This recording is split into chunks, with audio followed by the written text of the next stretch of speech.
Hola a todos, buenas tardes, buenos días, buenas noches, en el lugar en el que estén habitando en este momento. Mi nombre es Catherine Gascardo, voy a ser la encargada de dirigir este podcast sobre la personalización del aprendizaje, que es un elemento muy importante de la inclusión educativa. Como vimos en el podcast anterior, es necesaria la presencia, la participación y el aprendizaje de todos nuestros estudiantes para hacer una aula inclusiva, una clase inclusiva en la universidad específicamente. Entonces, vamos a hablar de un tema que es la personalización y vamos a hablar de algunas estrategias, pero lo principal es recordar que la flexibilidad, al igual que como lo hablamos en el primer podcast, es fundamental en estos términos, que tenemos que estar dispuestos a flexibilizar nuestras formas de educar, de conocer a nuestros estudiantes para hacer que nuestra planificación sea lo más idónea para cada persona. Vamos a hablar de algunos ejemplos y aquí tengo a personas invitadas que sabrán mucho más de esto, que son Laura. Laura, ¿puedes presentarte? Hola, soy Laura, soy estudiante y acabo de empezar mi proceso como investigadora. Sí, muy bien. Y tengo a Jessie. Hola, soy Jessica, también soy estudiante. Hace poco terminé un máster y actualmente también estoy en mi proceso de investigación como predoctoral.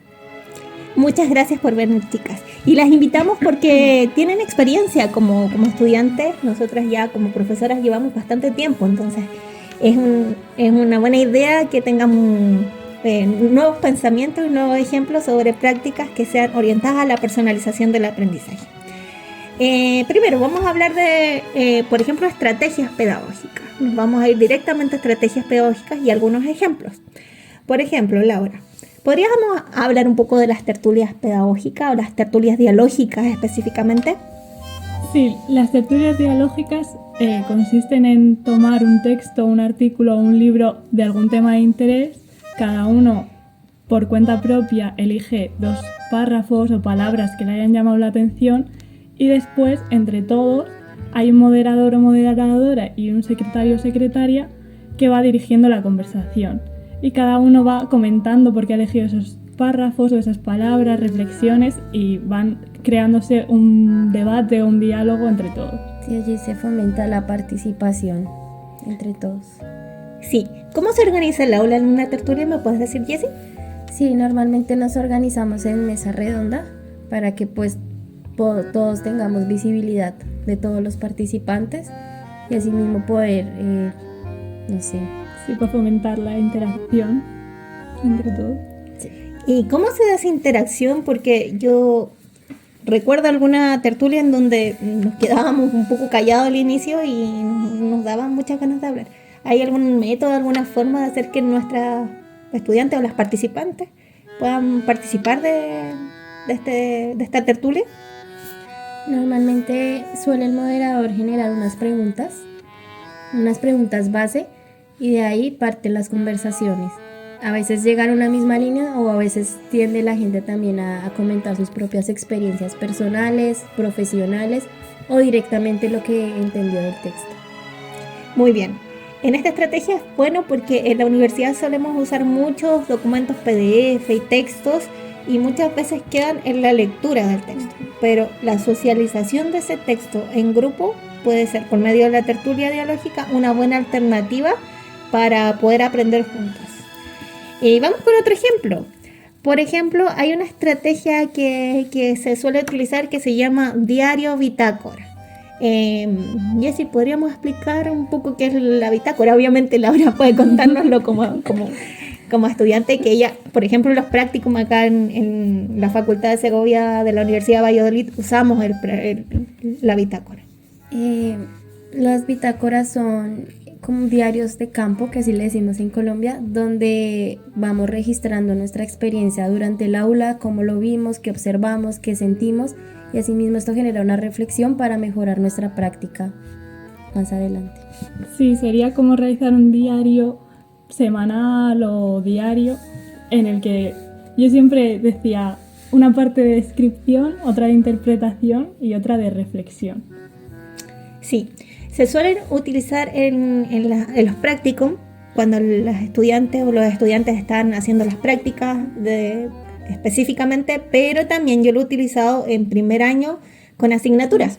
Entonces, después de la clase, escribíamos nuestro diario semanalmente, hacíamos nuestra bitácora y podíamos trabajar sobre los temas que íbamos tratando, y allí se hacía un resumen que al menos yo como profesora en el campus virtual podía ver la reflexión de cada estudiante y ver su propio proceso de aprendizaje. Y esto se puede hacer a modo de audio. Por ejemplo, los estudiantes pueden subir un audio, así como estamos ahora grabando el podcast, o un vídeo. Se grababan directamente al rostro y nos contaban qué pasaba y qué habían aprendido. Y también textos escritos que como Laura dijo, tienen una organización específica.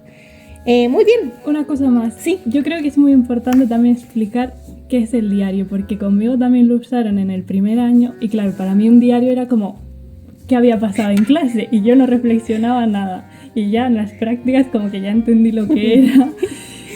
Y claro.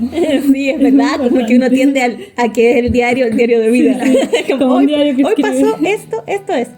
Pero sí, o sea, que sea un diario de reflexión para ver el aprendizaje que está sucediendo. Bueno, veamos más herramientas que podemos utilizar como profes en nuestra práctica docente. Y yo creo que es muy importante realizar trabajos en equipo. En la universidad muchas veces las y los docentes tenemos un problema, y es que tenemos a muchas estudiantes juntas y tenemos que tratar. La personalización del aprendizaje es velar por el aprendizaje de cada persona dentro de nuestra aula. Pero si tenemos 100, 200, 300 estudiantes, esto puede ser un poco complejo. Entonces, en relación a ello, hacer trabajos en grupo, pero trabajos en grupo de verdad, o sea, trabajos en equipo donde cada uno haga algo y se sienta útil para el grupo, es fundamental. Voy a contar cómo lo hago yo, y si alguna de ustedes quiere contar alguna experiencia con este tipo de estrategia, me parece maravilloso. Por ejemplo, nosotros acá utilizamos el PAT, que es el proyecto de aprendizaje tutorado, que es un tipo de trabajo en grupo en donde un grupo de estudiantes es tutorizado por un profesor de la asignatura o una profesora de la asignatura para poder desarrollar un proyecto que se basa en la metodología del puzzle de Aronson. Esto está dentro de los QR que están en este material, así que si visitan los QR que están en este material van a poder ver cómo se hace el puzzle de Aronson. Pero específicamente en el puzzle de Aronson lo que se hacen son grupos que son complementarios entre sí y cada uno hace su trabajo dentro de. Por ejemplo, se hacen los grupos de estudiantes, se define a una persona que se encarga, por ejemplo, de hacer un resumen del contenido, otra persona que es encargada de hacer la organización, la escritura de los textos, etc. ¿Te acuerdas de alguna experiencia, Laura, con el PAD?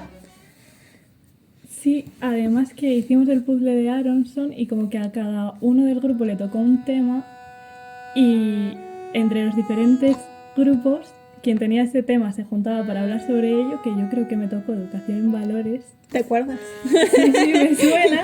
Y entonces como que te hacías experto en ese tema y luego volvías a tu grupo y cada uno aportaba esa visión que había estudiado con el resto. Sí, eso se llama grupo de expertas. Normalmente se hace en puzzle de Aronson, vamos a ver más adelante en el material cómo se explica, pero se divide en grupos de expertos. Entonces en cada grupo hay un experto, pero como luego los grupos se dividen y los expertos en cada tema visitan otros grupos, todos los grupos se van relacionando con el tema. Se juntan los expertos de un grupo con otro grupo y se hablan y se exponen sus términos para poder todos aprender juntos. Entonces una persona se da el trabajo de aprender una cosa, otra se da el trabajo de aprender una cosa, y luego se unen y todos aprenden la cosa que estamos pasando en ese momento. También aplicable con todo tipo de asignaturas que tengamos en la universidad. Yo creo que es una buena estrategia porque lo que pasa muchas veces al trabajar en grupos es que cada uno hace una parte y luego lo juntan y se ve que no tiene ningún sentido. Un Frankenstein. Sí. Entonces ahí como que al final necesitas de los otros para que te aporte y así lo hacéis juntos de verdad. Muy bien. Bueno, finalmente la última estrategia en la cual nos vamos a centrar en este podcast tiene que ver con la individualización de las metodologías de aprendizaje. No podemos hablar de cada una de las metodologías o estrategias pedagógicas que se realizan porque este podcast duraría mucho. pero sí podemos hablar de elementos que nos facilitan la elección de dichas metodologías o estrategias pedagógicas. Por ejemplo, para personalizar, podemos preguntarle a nuestros estudiantes cómo aprenden. Jessy, ¿se te ocurre alguna idea para que preguntemos a los estudiantes cómo tú te has sentido más cómoda para preguntar a tus compañeros o cuando te preguntaron a ti? Yo creo que una herramienta que nos puede beneficiar es Google Forms, ya que es una herramienta personalizada, individual, en la que se pueden arrojar ciertas preguntas, ya sean cerradas o abiertas, en la cual podamos preguntarle a nuestros estudiantes cómo se sintieron en la clase, qué les parece para mejorar o qué podemos seguir potenciando durante la clase. Y ya esto puede ser de manera, ¿cómo se dice? Que no se sepan los datos, que se me olvidó. Anónima. O directamente con el nombre, pero creo que esa es una herramienta que, aparte que es rápida, puede ser muy beneficiosa, ya que la mayoría se interesa por participar en ella.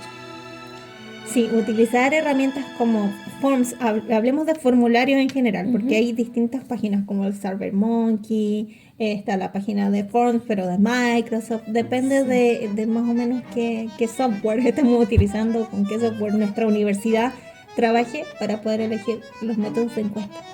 Pero principalmente lo que dice Jessy es real, o sea que la encuesta nos da datos claros y nos da una visualización de los datos, nos mete datos y ve, el 10% de mis estudiantes les da pánico, por ejemplo, hacer presentaciones orales. Yo como profesora sé que todas las personas debieran hacer presentaciones orales, pero si me doy cuenta que tengo un grupo de estudiantes que les da mucho miedo, voy a trabajar presentaciones orales de a poco, con actividades pequeñas, por ejemplo, hacer juegos de roles, trabajos de exposición mínima o el mismo trabajo de grupo de expertos para poder desarrollar esto antes de enviarlos directamente a los leones y que se desesperen en algún momento. Sí.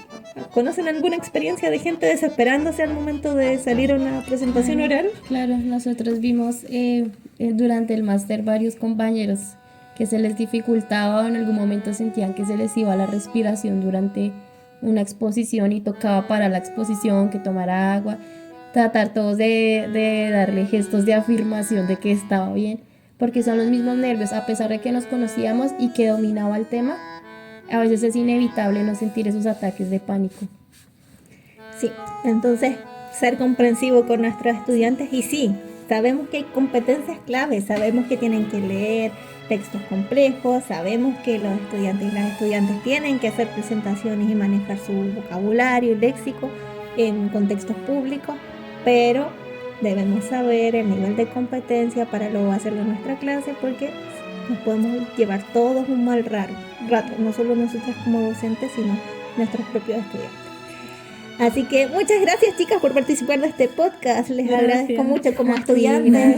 Ahora van a dejar esto de estudiar, pero hay que seguir aprendiendo. Hay que seguir aprendiendo hasta el final. Entonces, que les vaya muy bien. Cerramos este podcast aquí y cualquier cosa nos contactan a los correos electrónicos que están en este teléfono.